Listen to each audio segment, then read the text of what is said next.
मुख्यमंत्री योगी आदित्यनाथ प्रत्याशी के समर्थन में जनसभा कर रहे हैं। जन लोकपाल, लेकिन दिल्ली के अंदर आम आदमी पार्टी की सरकार बनी। जन लोकपाल के मुद्दे को इन्होंने एक तरफ फेंक दिया।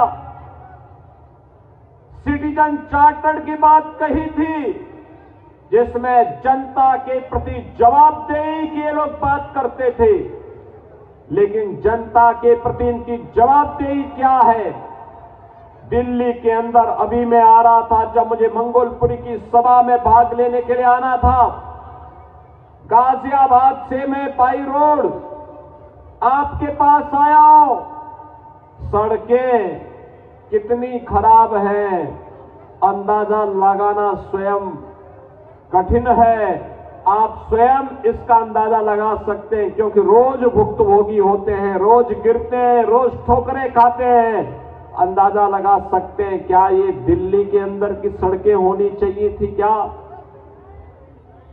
सीवर सड़कों पे बह रहा है? पेयजल के लिए आपको टैंकर का सहारा लेना पड़ता है, और टैंकर भी प्रतिदिन नहीं आता है।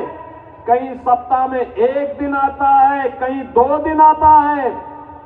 जब मैं गाजियाबाद से दिल्ली की ओर आ रहा था, तो बहनों और भाइयों, यमुना जी जो कभी भारत की पौराणिक नदी के रूप में हम सबकी आस्था की प्रतीक थी, हम लोग तो 2 ही नारा लगाते थे, हर हर गंगे हर हर यमुने के नारे लगाते थे। वहां से बदबू आ रही थी, सीवर जैसी बदबू आ रही थी इस पावन यमुना नदी से। दिल्ली के अंदर आम आदमी पार्टी की सरकार के पाप का भुक्तभोगी,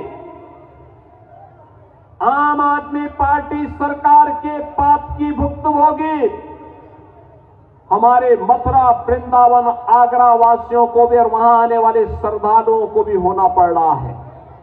पावन वृंदावन और मथुरा भगवान श्री कृष्ण से जुड़ी हुई पावन नगरी है, लेकिन आम आदमी पार्टी ने जो नारकीय स्थिति दिल्ली के अंदर पिछले 10 वर्षों के अंदर बनाया है, आज उसका भुक्तभोगी हम सबको होना पड़ रहा है। और इसीलिए आज मैं आपसे कहने के लिए आया हूं, इस नरक से उभरने का एक ही रास्ता है, और वह रास्ता जाता है डबल इंजन की भारतीय जनता पार्टी की मोदी जी के नेतृत्व में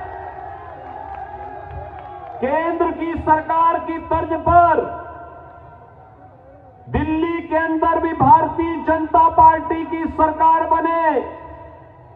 इसके लिए मैं भी मंगोलपुरी वासियों से अपील करने के लिए आया हूं।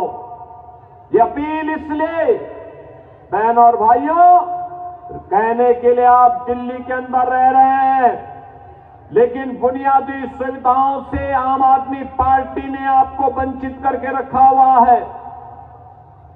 आम आदमी पार्टी की सरकार ने आपको वंचित करके रखा हुआ है। न बिजली सही मिलती है, न शुद्ध पेयजल की व्यवस्था है, न सीवर की व्यवस्था है, न अच्छे स्वास्थ्य केंद्र की व्यवस्था है, न अच्छे शिक्षा के केंद्रों की व्यवस्था है, और नहीं कोई रोजगार की सही व्यवस्था ही ये आम आदमी पार्टी दे पाई है। इसने तो बंदर बांट करके रखा हुआ है, हर एक कार्य में डकैती पड़ती है। मैं एक उदाहरण आपको देना चाहता हूं। इसने यहां के नागरिकों के हकों पर डकैती डाली है।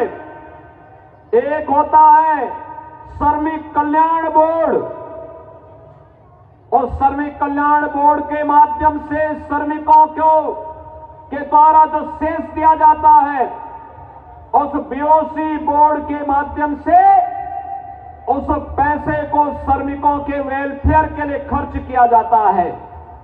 आम आदमी पार्टी ने यहां के व्यापारियों को, यहां के नागरिकों का जो शोषण किया है, उन गरीब श्रमिकों का भी शोषण किया है। और मैं श्री अरविंद केजरीवाल जी से कहना चाहूंगा कि पिछली बार